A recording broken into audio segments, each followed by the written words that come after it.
want to congratulate Professor George Chaldakov, Professor Luigi Aloe, who we missed today, Professor Marco Fiore, and the rest of the group for creating this joyful and talented society which organizes this meeting. Before I start, I must say that philosophers frequently make references to other philosophers during our talks. And I have noticed that the first mention of a colleague unknown to scientists will lose you. Mention Norman Daniels, for instance, and the scientist's eyes glazes over and starts thinking about the next experiment. So I won't do that. But let me clarify that we usually mention other philosophers. First of all, to give credit where credit is due, and as a sort of shorthand to make reference to detailed arguments that we want to use, but mention the other philosophers so we don't have to make the argument explicit. But again, I won't mention other philosophers. Just bear in mind that not everything I say today is originally mine. The term obesity is variously used within the medical profession to designate an epidemic, a disease, and in some contexts, one of several possible signs that define the metabolic syndrome. Each of these uses of the term present peculiar problems that impact the way patients are thought of, the way research is conducted, and the way patients are treated. Obesity is the first non-communicable condition that has been declared an epidemic by the World Health Organization. This is strange because the very concept of an epidemic seems to require that the characteristic increase in prevalence be due to a common cause. Obesity is agreed to be due to a multitude of causes, which include behavioral, metabolic, genetic, and cultural elements, no combination of which can be identified as the cause. Of course, there is little doubt that the percentage of overweight and obese people and the constant increase in these percentages command attention and call for action. However, in the absence of this common causal link, what is being defined as an epidemic may happen to be several different conditions that require different measures, or at worst, obesity may not be a disease at all. It is relevant that if we think of obesity as a disease, then there can't be obese individuals that are healthy, which seems to be contrary to clinical experience. Even its status as a sign of a syndrome is peculiar. Signs are measurable, and the recourse to a metric is intended to avoid subjective impressions of both patients and doctors. However, the appropriate way to measure obesity is not without problems. The least of the difficulties is that, short of dissecting the poor patient, we can't measure directly the percentage of body fat. So several indirect methods are used, like weight in kilograms divided by the square of the height in meters, height in centimeters minus weight in kilograms, belly circumference divided by height, and even in some cases, kilograms of lead needed to achieve neutral buoyancy. Clearly, different indirect metrics are measuring different things. To avoid confusion, it may seem enough just to agree on one good basic measuring method. In fact, some strides have been made towards that end by recognizing mass index as the universal metric. Indeed, it is common and fruitful strategy in many scientific fields to define phenomena in terms of what can be measured and to discard the rest as noise. One problem is that the strategy breaks down when what is discarded is not noise. A more important problem of measuring obesity is that none of the measuring methods, including the body mass index, is really scalable.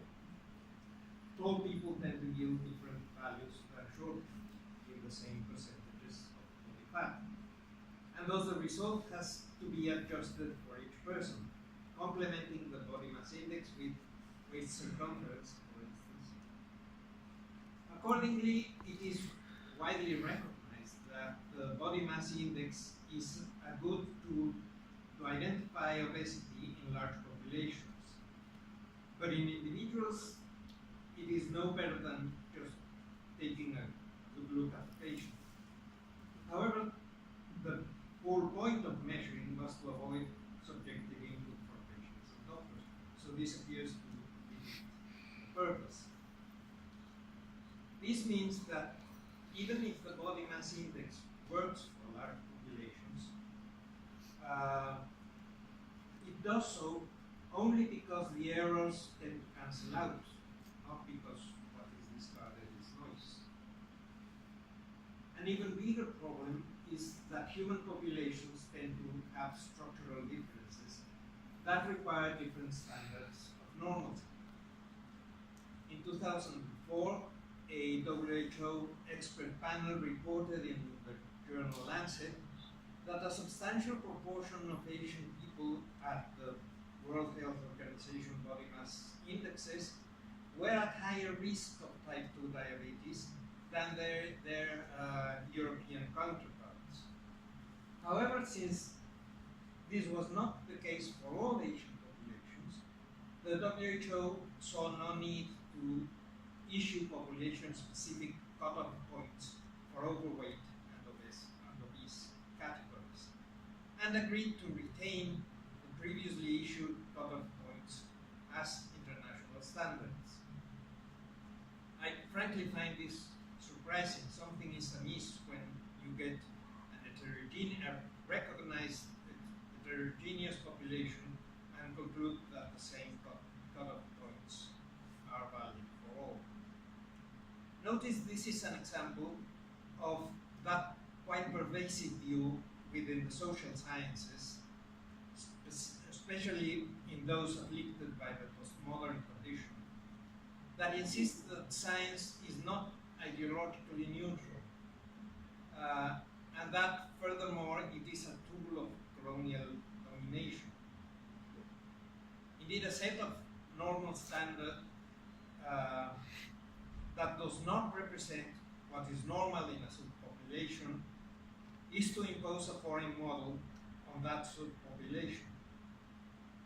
I do not think this has much to do with ideology, much less with a perverse intent by the WHO to keep Asians subjugated to the evil empires. Actually, I find the idea quite ridiculous. It is rather, I think, a matter of expediency, of allowing for some vagueness in an attempt to keep things simple.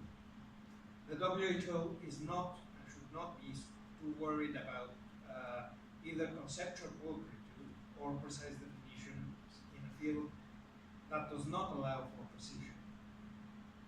It is fair to mention that the WHO did issue recommendations on how to adjust the cutoff points for obesity and its subcategories for different populations, yet it is not clear what an international standard, as they chose to keep, achieves if it does not take into account all the populations involved. All the discussion about the variability of cutoff points for diverse populations does highlight a different kind of problem, that of deciding what is normal for each population. Even if the problems inherent in all indirect measuring techniques are disregarded, the use of Gauss's normal distribution belt to determine normalcy is not helpful in this situation for two independent reasons. First, the apex of the belt moves as obesity becomes generalized. In Mexico, nearly 80% of the urban population is overweight or obese. And therefore, what is normal now is to be fat. The second problem is that there is no ready-made rule to choose the size of the population considered. Obviously, too large a population is not informative because the normal curve for a very large sample ignores pertinent differences between groups, as in the case of Asian populations mentioned above. However, dividing the population into two small samples may hide an undesirable shift in normalcy in some of them. Based on similar considerations, some sociologists of science have argued that the obesity epidemic belongs to a class of phenomena that is brought into being by measuring techniques and tools used and the epidemiological conventions applied to it. It is not that people are fat, they claim. It is rather that the range of normal weights and the subcategories of obesity are the result of social conventions. That is, in the absence of objective criteria to determine normalcy, the perception of the epidemic depends on normative notions of apparent size. Much is made, for instance, of the idea that the ideal weight is a social construction. The preoccupation in the United States with looking healthy is a tendency that has been growing since the first decade of the 20th century, reaching in some instances ridiculous proportions. However, in past centuries, it is argued, a more stocky build was in fashion, and therefore what counts as overweight now was desirable 150 years ago. Before continuing with the difficulties of defining obesity, I want to point out that I think this argument is another instance of myopic inadvertent generalization of a local phenomenon. That Americans preferred chubby partners in the 19th century cannot be generalized to support the idea that social preferences are highly variable. In the absence of systematic long-term measurements of normalcy, spanning several centuries, it seems to me we can rely on the ideals of beauty as depicted in art. Michelangelo's David, Botticelli's Venus, classical Greek sculptures would not be overweight today. Some painters have painted overweight people like Rubens or Fernando Botero, but I think these are exceptions. So it seems to me that the ideal of normalcy does not vary all that much through time. Anyway, clearly what is needed is a definition of health that allows us to determine what normal is without recourse to statistical means or to social preferences, however much or little they may vary. The bad news is that the definition of health favored by the World Health Organization as a state of complete physical, mental, and social well-being, and not merely the absence of disease or infirmity, makes obesity depend on social agreements of what is normal. The definition has three independent axes along which well-being may slide: the physical, the mental, and the social. So if we could have a metric for each. A person's health could be represented as a point in a three-dimensional space. Since no hierarchy is given in the definition, physical well-being counts as much as social well-being. So this would mean that a grossly obese person on the brink of diabetes, who is the life of every party, may be as healthy as a fit person that never gets invited to parties. Since both would be equally acceptable, this won't help in defining what weight is, what acceptable weight is. However, the WHO's definition of health is really a definition of happiness. And of course, health and happiness are the same thing. So it is no wonder that the definition is wordless. Fortunately, there are other definitions that promise to be of more help. The trivial biomedical definition of health is simply the absence of disease. The definition of disease then becomes crucial. The one I find corresponds best to our critical notions of disease states that disease is a deviation from the natural functional organization of a typical member of our species. The characterization of what is a typical member of our species and what is its natural functional organization are scientific questions involving all the life sciences, from physiology to evolutionary theory. But it is a general, this definition is a general guide that I think is acceptable in critical terms. We don't need those precise characterizations to understand when people's functional organization is not typical of the species. It is worth emphasizing that this definition talks about the natural functional organization and not merely about normal functioning. It's the organization that is the subject. Frequent sneezing, coughing, and so on are not normal functioning. However, they are not disease. Indeed, the immune response is part of the normal functional organization. An infection resulting in an annoying common cold is a disease because the viruses make the cells it infects behave differently from their role in the functional organization of the disease is the deviation from the natural physiology of an organism and not the symptoms it provokes.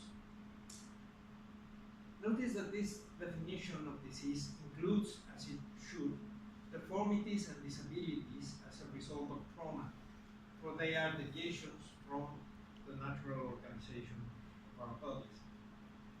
Now the question would be if obesity, a kind of deformity not resulting from trauma, is a deviation from the natural functional organization of a typical member of our species.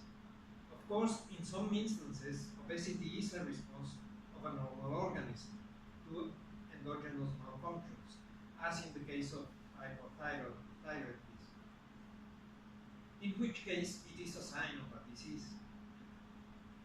There may be instances in which obesity may be considered a deviation from natural organization, but I don't know them. In any case, it is fairly clear that the worrisome increase in the prevalence of obesity is neither the result of hormonal dysfunction nor of anything exotic. It rather has to do with the way we process what we ingest and with ingesting more than we should. If you can't help stuffing yourself with a couple of hamburgers for breakfast, the response of a normal organism is to get fat. However, it is not too much of a stretch to say that such craving is a kind of mental disorder. After all, addictions and other uncontrollable appetites are treated as psychological problems. So it appears that obesity should be properly seen as a sign of a mental condition. But is that correct? notice that one shortcoming of the definition of disease I have favored is that it is uninformative when it comes to mental disease. Because at least at the moment, there is no natural functional organization of the mind. Surely there is a natural functional organization of the brain, but that is not what is required. In the best case scenario, we will be able to map all possible mental states onto brain states, but as of now, we do not know how to do that. Worse yet, it may very well happen that no systematic mapping is possible, even if the mental is only an emergent property from the physiology of the brain. My own intuition is that some aspects of the cravings that drive overeating will be describable in physiological terms, but the more social aspects like compensating feelings of inadequacy or low self-esteem may prove intractable as brain physiology. Be that as it may, we may self-consciously overlook that problem because obviously signs and symptoms are of concern to the medical profession too. Fevers and constipation are treated, not just the disease that caused them, especially when the sign can itself cause disease if left untreated, as in the case of obesity.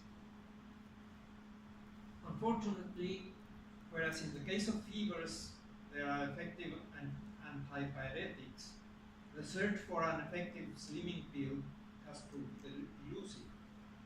In fact, obesity has remained frustratingly resilient to treatment, so much so that after a diet program, a decrease of 10% of body weight is considered a success by nutritionists, even if more than half the patients regain the weight within a year. Surgical options have a better success rate, but are far from being generally permanent solutions. As a result, there is a raging debate on whether it is valid to actively encourage social stigmatization of obesity as a weapon to fight a public health hazard. It has been suggested that the best way to counter the epidemic of obesity is putting pressure on overweight individuals in order to coerce changes in their lifestyle. A parallel is drawn with the successful anti-tobacco campaigns that strongly ostracized smokers and painted them as public menaces. The thought is that if stigmatization worked for tobacco, it should work for obesity. If harsh measures are implemented, like specifying weight limits for job interviews, violations of human rights would become widespread. However, some argue that obesity is not just a personal problem, but a matter of public health that uses up medical resources and shortens lives, which increases the cost of public health care. And therefore, it is said that minor infringements in human rights are justifiable for the greater social good, and that if done sensibly, it is possible to avoid the most blatant violations. I find this line of reasoning unacceptable.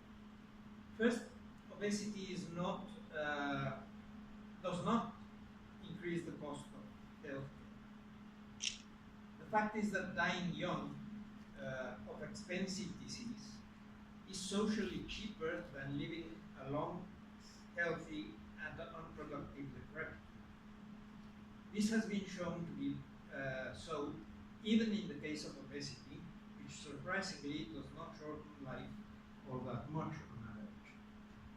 Secondly, in the case of tobacco, smokers non-smokers readily adopted an aggressive and frequently rude stance towards smokers because the anti-tobacco lobby managed to convince us that secondhand smoke was as dangerous as smoking. Therefore, smokers were painted as murderous monsters. There is no second-hand fat to be had from sitting alongside an overweight guy. So the ostracizing them may not be as easy. And thirdly, obesity is different from smoking in a crucial way. Smoking is a choice. When we start smoking, it may be due to peer pressure, curiosity, lack of information, whatever, but we consciously decide to give it a try. In contrast, we decide what we eat, but we don't decide to gain weight, and therefore the level of personal responsibility is different. One may perhaps stigmatize a behavior, but not its effects. Stigmatizing obesity is not like stigmatizing smoking, but rather like stigmatizing emphysema, which seems totally unacceptable. On top of all this, there seems to be some evidence to the effect that social pressure on overweight people is counterproductive. If obesity is more a sign than a disease, and if as a sign it is sufficiently vague that it rather resembles a symptom, and if it is a sign of an underspecified mental condition, and if it's almost impossible to treat, and if it's not socially very costly, and if confronting it is morally suspect, then why should we do anything about it? I believe we should, because it is rather obvious that the proper field of medicine, of the medical profession, is not restricting to curing, avoiding, preventing, and palliating disease. The case of voluntary abortion is illustrative, independently of whether we agree for moral reasons that abortion should be available on demand. There is no doubt that in practice it is a medical procedure. Yet pregnancy is not in any sense a disease or a symptom of anything. So medics do treat conditions or situations that are not either symptoms or diseases.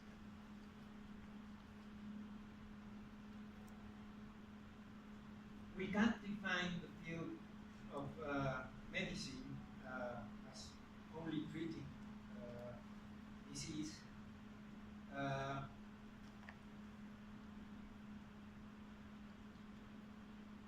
And we can't say that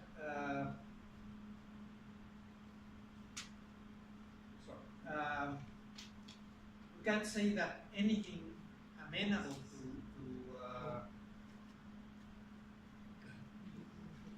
to medical treatment falls within medical the medical field, because then torture would be a medical matter, because it's more effective. Medics do it.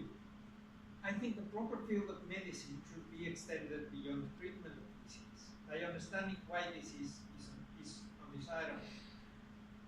A strong contemporary tradition of rational moral philosophy defines the good for an individual with respect to a life plan. That is, a long-term plan in which an individual schedules activities so that he can harmoniously satisfy his desires.